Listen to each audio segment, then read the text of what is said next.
thank you, listeners, for joining us for Elko Live today. We're so pleased to feature our guest. Our guest in studio is Jim Foster. He is Elko Regional Airport Manager, in for the regular Tuesday City Update here on KELK. Jim, it's always a pleasure to sit across from you and find out what's going on at our airport. It's my pleasure to be here with you, Lori, as well. So we are looking at a bright 2026 at the Elko Regional Airport. I don't want to, we won't do any spoilers right off the top, but Jim has some great news about how things are going. And we do have some construction that's going to kick off the new year as well, which is always important. There's always something going on, and it's usually matched money from the federal government, right? That is correct. And a lot of the things that we do out at the airport, we are part of the Airport Improvement Program through the FAA. And most of our projects, our construction projects, are funded through the FAA. And that is a 6.25% match that's required from the city of Elko. And that's why we are allowed to do a lot of the projects that we do out there. And so we're getting ready to finish up a $5.5 million ramp reconstruction project. We'll be closing that one out pretty soon. And that was the replacement of the commercial terminal ramp out at the airport. So that one's still ongoing, but we are in the process of getting ready to do a pavement preservation project that tentatively will be starting in the next couple weeks. The goal of that project is to rehabilitate all of the airfield pavements. And we try to do that about every 4 years as part of our pavement maintenance program through the FAA and through the Nevada Department of Transportation. They do a study of pavement classification numbers and different things like that. So we take that and we develop a program, and it's a crack seal coat program. And we try to get that done about every 4 years. And we've been very consistent with that and staying on course. So here we are about 4 years after we've done that project, getting ready to start our new project. It should not have an impact to any of our traveling public. We want to limit those types of impacts to not only our commercial side of things, but our general aviation side of things. And what we'll do is we'll start crack sealing here in the next couple weeks because of the type of wet winter that we've had. We haven't had to deal with snow and different things, so we're going to get started early on that project. It's about a 35-day project, and we won't be able to paint and do the slurry seal right now, but we want to get started on the crack seal side of things, get that completed. So later on, when we start seeing above 50-degree temperatures, we will have the slurry seal part of that done, along with the repainting of the facility. And then by first part of summer, it's going to look fabulous out there. It's going to be smooth sailing. And of course, safety, that is the priority on making those surfaces smooth. And do you think people would be surprised, Jim, how many miles of pavement there are at the Elko Regional Airport? So I think they would. In general, we have a lot of pavement out there. So our runway is over, with everything calculated together, is over 9,000 feet long, and it's 150 feet wide as well. And that's just our runway. We also have a taxiway that's 65 feet wide, and that extends over 8,000 feet as well. So lane miles, we have a lot of mileage when it comes to asphalt out on the airport. That doesn't include all of our general aviation ramps. That doesn't even include our crosswind runway that's an additional 3,000 feet long, that's 60 feet wide. So we have a lot of pavement out there that we maintain as the airport, and that's one of the requirements is, as far as grant assurances and things that we have in place, that we maintain that to a certain standard. And that's why we do these types of projects every 4 years to make sure that we're meeting safety standards for that. And I think you mentioned, but if you wouldn't mind, because I don't recall, did you say how much this one project in particular is worth? And it is about a 65% FAA match? So it'll be a 95 or about a 96 or 94 and 3/4% match. So that's what the FAA portion of that is. It'll be 6.25% from the city of Elko. I believe it's about a $1.4 million project that we're going to be undertaking. And so that part of that comes out of our budget. And so every year when we're getting ready to actually go through our budget process, and so those projects come out of the airport's budget as far as the match goes in order to do these projects. So that's what's really a great thing about the FAA and the AIP program for the state of Nevada. And we're very fortunate that it's a 6.25% match. A lot of the other states it's a 10% match. So Nevada is very fortunate, and it's all because of the amount of federal lands that we have in the state of Nevada. Oh, that's a nice offset then. So that's another good reason to consider. So the project should kick off next week, you said, Jim. We're hoping cool. to get started. We can't do the first part of the project if it's rainy and snowy. Oh, and that's true. Unfortunately, it looks like Monday and Tuesday could have some rain and snow. It's a 50% chance right now.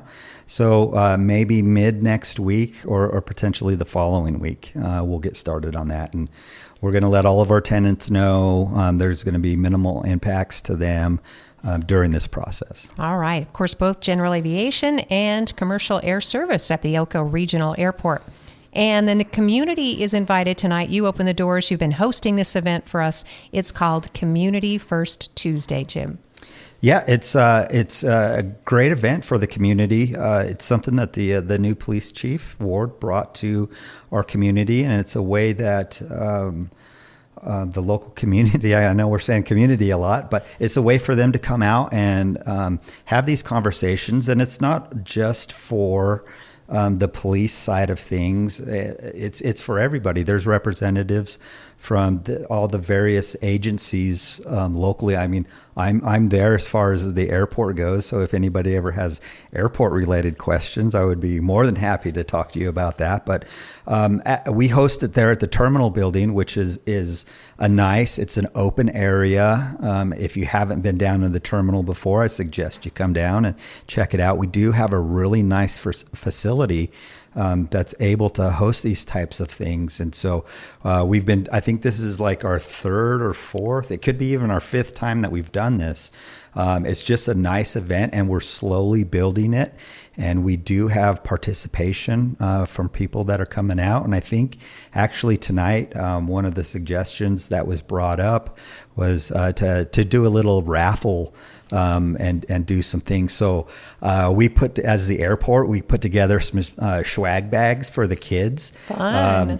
We have some coloring pages and some books and some different little things like that when we host tours and different things out at the airport that we hand out to the kids. So we'll have some different things like that. And I think there's going to be some raffle items for tonight. And I don't recall what the topic was. I probably should. It's veteran services. That's yes, okay. that is what it is. So if those types of things interest you, then please come out.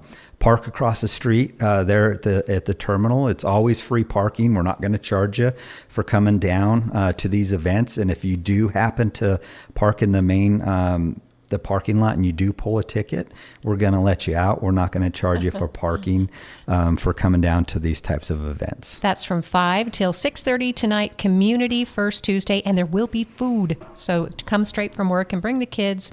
And the topic is veteran services, but it's only the first part of the conversation. And then as Jim Foster described, there are all these different agencies there, and they love to talk to the community. They want feedback. They want to hear, what your concerns might be, what's driving your interest this day, and how they can best meet those concerns. Or even, if you have some things you're happy about, that's always nice to share as well. Mm-hmm. Speaking of happy, talking with Jim Foster, he's our Elko Regional Airport Director. We had a recent Skywest visit, and apparently they were very happy as well with Elko, according to our city manager, Jan Baum. Yeah.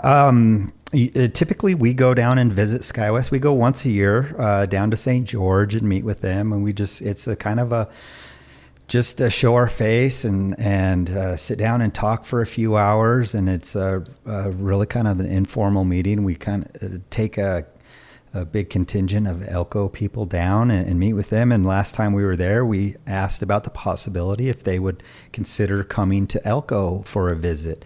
And they said that they were, that they would be willing to do that. And so as we got closer, we typically try to do it in that October, November time period. And as we got closer, we reached out and they said, of course, we would come up and visit you guys. So this was the first time that I can remember in the time that I've been at the airport that they decided that they came up. And so they sent a representative up and we met with them, and then we took them to the ECVA, and Annette Kerr gave them a great little tour of what the ECVA had going on. And at the time, they had some training for the mines going on over there. And we also had one of our consultants, our Air Service Development group. They were in town as well. We planned it around the city council meeting, so they could attend that. And so we had this whole little thing planned for them, and they went to council, and it was a very, very good meeting.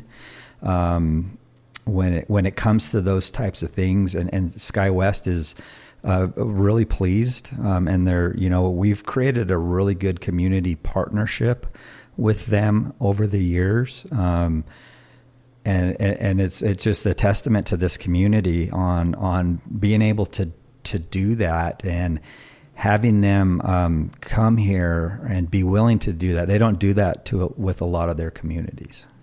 I also thought it was interesting, Jim, at City Council, one of those officials mentioned, he said, I might get in trouble for this. He said, but I drove because he wanted to have that experience. And he said, that's brutal. And there's an important part of that that we're trying to convey that to people is take a look at flying out of Elko. We all know, we're all used to just hopping in our car and driving. And we're trying to change that mindset and change that attitude. And it was, although it does hurt when we have a Skywest executive say that I actually hopped in a car and drove, but now he has firsthand, he's seen what it's like on that drive. And for him to say that means a lot, because that's what we're trying to change. We're trying to get people out of the car and into those airplanes and making that 3.5 hour part go away. Make it a 45-minute trip in an aircraft instead. So that was there was a double-edged sword, I guess, when it comes to those types of things. Yeah, but no, I think you're right. It actually turned out to be really positive, Jim, and I don't think he'll be driving again anytime soon, given the choice. And we want to emphasize that these Skywest connections, they're the Delta connection to and from Salt Lake City. They're for recreation as well as for business travel. And in fact, you were telling us how strong the month of December was, which really props up our emplanements, the number of people coming and going from Elko Regional Airport. That is realized in the types of grants we get and the money that we get to invest in the airport in the future. Yes, and that's important. So we talked about AIP funding earlier, and we get to do these construction projects, and I get to buy equipment with federal funds. And all of that is based upon emplanements. And emplanements are people getting onto aircrafts. And in order to qualify for a certain level of funding, we have to have 10,000 emplanements every year. And if we do that, then we qualify for approximately $1.2 million every year. So that's our magic number. In 2000, sorry about that. In 2000, I want to say it was right around the COVID time period. In 2020 or 21, we dropped to 8,300 emplanements. So we dropped below that threshold. And it was a very trying time for us because we weren't sure if we knew that was an anomaly. We weren't sure if we were going to get federal funding or not, because you go from $1.2 million down to $250,000. So that's the important part of that, is that allows us to do these other projects. But so that's the importance of emplanements to the airport, and it's important for the community to use our services when they're available. And over the course of time, having Skywest, building that, keeping them around during the good times and keeping them around during the bad times is very important to us. One of the things that we were able to do over the course of the last 4 years is we qualified for the Small Community Air Service Development Grant, and we were awarded that last July. And so prior to that, because of the whole shutdown and things that we were going through because of the whole COVID side of things, we went down to one flight a day, and we struggled for a year, and because we didn't have an optimum schedule, but we kept with it, and the community still supported us, and we were able to bring back our midday flight, and a lot of it helped. Well, because of that SCASD grant. And we're slowly starting to see our numbers increase. And we've had consistent growth over the last 4 years. And now we're starting to see our pre-COVID numbers. 2019 was one of our biggest years on record as far as people getting on the plane and people getting off the plane.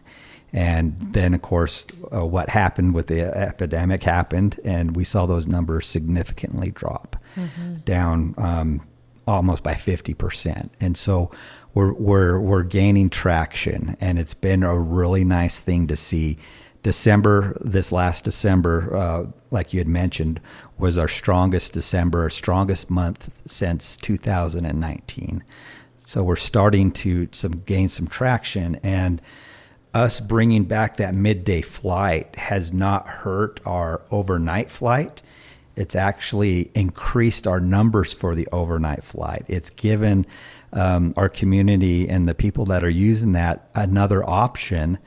And we're starting to see, one of our air planners said it's a case where 1 + 1 = 3. Nice. And we're starting to see that, and in return, we're starting to see those numbers increase, and it's been really, really nice to see. Something that was key to this success, and that involved not just the city of Elko, but the nonprofit Flight Alliance of Northeast Nevada was formed, right, Jim? And that really helped us get that Small Community Air Service grant. And that's been part of the big, one of the big driving forces behind all of this as well. It's not just the airport and Skywest behind this. It's the creation of that nonprofit that's been there this whole time. It started as this little brainchild back in the COVID days, and it has evolved, and it's been a big help for the community. It's been a big help for the airport in order to sustain commercial air service for Elko. They struggle sometimes, and they do need membership, and they do need help, and they do need people to serve on the board. But without them, there's a good chance that we would have lost commercial air service a long time ago, and that's just the reality of things. And there was a group of people and a group of community leaders that came together and said, no, we're not going to allow that to happen. And so they are a big part of the success of what's been occurring over the course of the last 3 to 4 years, and they're part of those numbers that have that we've seen the increase. It's not the airport. It's not the airport doing these AIP projects and things like that. It's everybody involved, and having the confidence, obviously, of not only those Skywest officials, but certainly of the federal government, seeing the growth, seeing the use, and then that minimum revenue guarantee, which that SCASD grant helped us to alleviate the local taxpayer burden on that, Jim. And again, if the entities had not come forward, it is very likely that we would have lost our commercial air service entirely. Yeah, and that's what's great about the SCASD side of things is what brought us back that midday flight, because we were in contact with Skywest Airlines, and they knew that we were going to apply for that, and it was through the help with FAN and through the city of Elko and the airport that we we're able to get that grant. And Skywest actually operated 3 months before we were awarded that grant, without any contracts in place or anything like that. It was on their own dime that they operated. They started in May doing that flight, and in July is when we got that grant. So that was a commitment from them, and they knew the success of what was going to happen with that grant. I think they've been serving our community for something like 40 years, haven't they, Jim, or at least close to it? Yeah, it's been I think you're right. I was going to say like 37, but I think you're right about 40. We've been talking about in the 30-year range, and then suddenly we realized, wait a minute, we've been doing this for a while. And again, so thanks to Skywest, a regional connector based in St. George, a lot of markets went away during, as you mentioned, the pandemic, and have not been able to recover. But Elko is not only recovering from what we're hearing from our airport director, but is thriving now, and that's really significant. In fact, you brought some numbers about the top 15 markets. Is that right? That Elko is emplaning passengers headed for whether business or family, vacation, whatever it might be. That's what's nice about what we're seeing at the terminal, because we are definitely a business market. There's no doubt about that, of the kind of industry that we see here in Elko. But what I'm seeing a lot more are more the tourist side of things. I'm seeing families of 4 going out to places, which is really nice. And those are the types of things that we're seeing. And that's just one of those, the things that I like is that shows me that people are actually looking. And that's all I can ask, or just check our prices out. You can go through our website, or you can go to delta.com and just check those prices. For example, I'm flying to Phoenix in March, and I got a ticket for $366 round trip. For me, that's a great price. And I'm going to go down there for spring training. So I'm going as a leisure travel.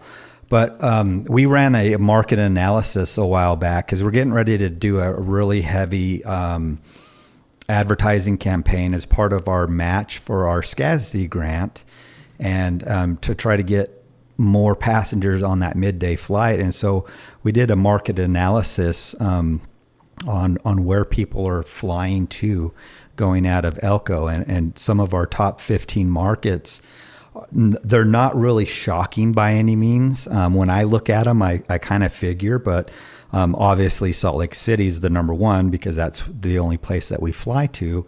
But you get your connecting flight there. But then that's where your connecting flight is. But Los Angeles, Phoenix, Tucson, Spokane is a big one. Denver, LA, Seattle's.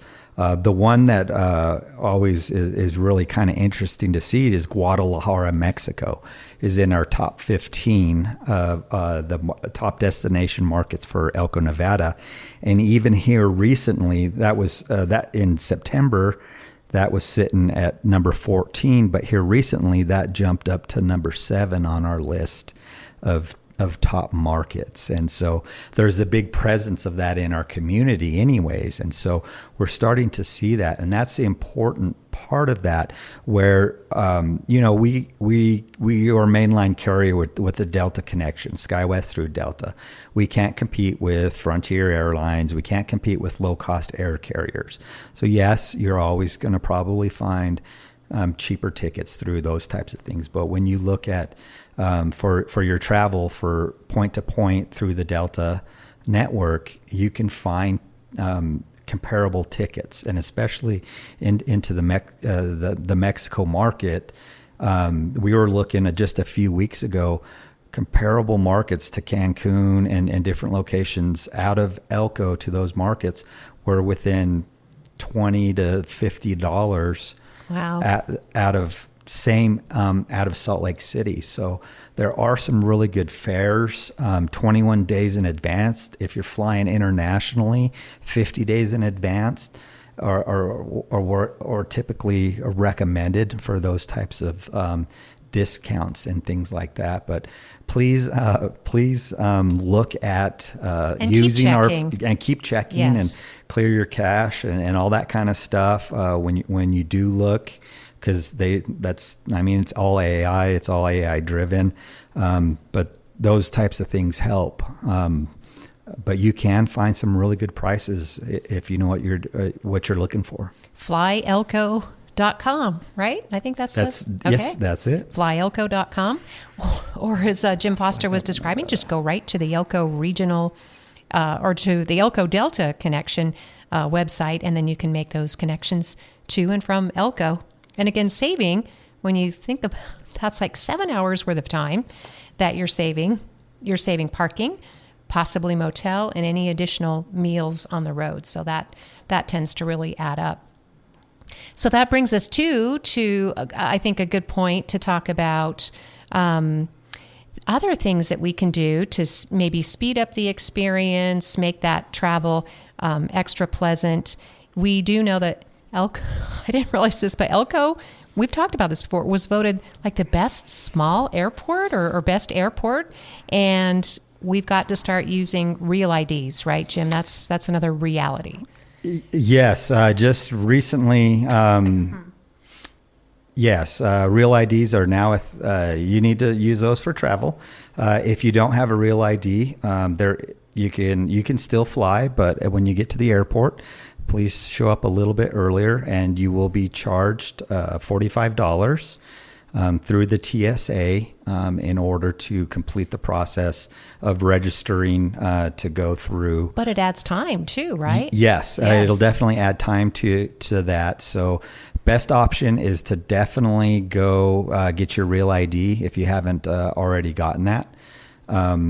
But we've received a lot of calls. I think that went into effect February 1st. Yes. And so we've received a ton of calls recently about that. And it's an unfortunate part of it. Real IDs have been around for a long time. Years. And there was a process prior to that required additional paperwork and getting screened that way. The TSA is just kind of streamlining it to an online process, and there will be a fee associated with that. You can still use a passport, for Passports trump everything. Yes. So whip those out if you've got them. Yeah, bring your passport. Travel with your passport if nothing else. That'll be the ultimate thing. And we were voted the least stressful airport in the world at one point. That was a bizarre little blurb that the local newspaper brought to our attention. It was. It's quite the accomplishment during the time period. We only had one flight flying at the time, and so. It's kind of a nice attaboy, I guess to say. We're still pretty less stressful with 3 flights. Right? It is pretty less stressful. TSA, our lines aren't busy by any means. The average is, you always hear show up 2 hours before your flight. In Elko, you probably can cut that down a little bit. Just remember, if you are flying and you're checking luggage, you have to be there 45 minutes prior to your departure time to check your baggage. That's when the Delta ticketing system cuts off their time for checked baggage. So please show up 45 minutes prior to your departure if you're checking bags. And you can just literally park your car for... What is it a day now to park in Elko? It's $10 a day. Yeah. First 2 hours free. Wow. And then you can just park your car and get on your plane. If you're not checking a bag and you check in online, if you're doing that type of a flight, you can in and out. It's quite easy. It's quite simple. And then think about what it's like after you get back from that big trip. And you're tired, and you've got to do laundry and all the things, and then you just literally get off the plane, get in your car, and drive home. Drive home within 10 minutes. Exactly. Don't have a 3.5-4 hour drive home, or stay an extra night. Yeah. Take those things into consideration as you're looking to go on your next trip. So we're gonna. end today with a discussion about Sky Fair 2026. Sky Fair 2025 was a huge reunion, and you guys are going to do it again, right, Jim? Yep, they're in the planning phases for that. So any questions, donations, get involved. You can go to the website. It's elkoskyfair.com, and they accept donations on the website. They have also, as of last year as well, they got their nonprofit status as well. And so, they are really going for it. And that's why we've started this process early. And so we've been holding the monthly meetings. We have another meeting, I believe, on February 9th is what I was told. Mm-hmm. So it's going to be bigger and better than it was last year. And last year it was pretty awesome. And if you didn't get out to it last year, highly recommend coming out to it this year. And that's the whole point. Is it was kind of an inaugural thing, bringing it back after a hiatus. We didn't know what to expect. And so we're just building upon that. You had food, you had live music. These are static displays on the tarmac. People got to wander around and talk to pilots. And there's nobody like a pilot. They love to talk about their planes, don't they, Jim? They absolutely love to do that and show things off. Yes. And, and there were lessons learned from last year. And so we've taken those suggestions, and we're going to definitely change things around with, some of the food options was an issue. And so we're going to do things differently. Some of the parking was an issue, and so good problems to have, honestly. Absolutely, that means people were there and people were enjoying it, and so we're going to change those things to make it better for everybody, better for the community, and make it one of those events that people definitely want to come out and see and be part of the airport. Elko Sky Fair 2026, September, right? It's the end of September. We did change the dates. We don't want to we were not trying to compete with other events that were happening in Elko during that time. And so we chose, I believe it's the last weekend in September. I want to say it's September 26th. Perfect. I've got a calendar here, but we will have time to talk about that because you will be back. Yes. Jim, I hope we got to everything that you were hoping to today. We did cover a lot of territory, didn't we? Yeah, I think we did. The only one other thing I just want to quickly mention is we're coming up on our 100th anniversary of it's going to be of the airmail route. Really? Of the commercial air service. We're in the Smithsonian for this. Mm-hmm. Yeah. April 6th. So there's a group in Pasco, Washington, and Boise, Idaho, and us. They're putting together a little program. I'm not exactly sure what's going to happen with that. But we've kind of been in discussion over that. But this coming April is a pretty significant. Not only is the country celebrating 250 years, but the Elko Regional Airport will be celebrating 100 years of commercial air service, basically. Wow, with Varney Airlines, was that they started it, right? Yep, yeah, okay. Back in the day. Wow, from Pony Express to Varney Airlines to Skywest today. I mean, everybody that flies or appreciates the airport certainly plays a role. We had a flying sheriff for a long time. You go out, we have ranchers to this day who go out and check cattle.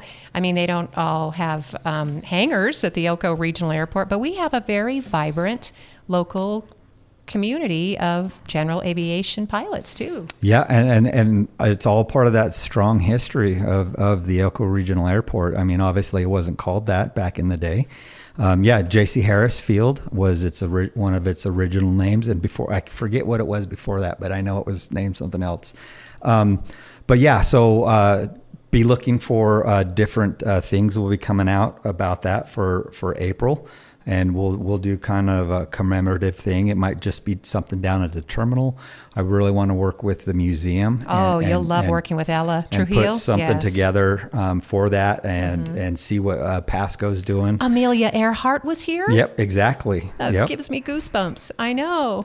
So, and that'll be a nice, I know the museum was heavily involved with Sky Fair as well. So that'll be a nice thing to have again during that Sky Fair. Well, that's coming right up. April 6th, the 100th anniversary of air service at the Elko Regional Airport. We'll be there for that, Jim. Thank you for bringing us all the cool news today about our airport. We have a lot of pride and a lot of care and stewardship for our general aviation and commercial air service. Thank you for the good job you do, Jim. I appreciate it. Thank you. You're doing everything at the airport. If we have snow, you're shoveling snow. You're baiting crickets. You're checking in people. Whatever it is that you do, we appreciate it. Thank you. I appreciate that, Mallory. Thank you. Yes, Jim Foster is our Elko Regional Airport Director. We appreciate him being on Elko Live today.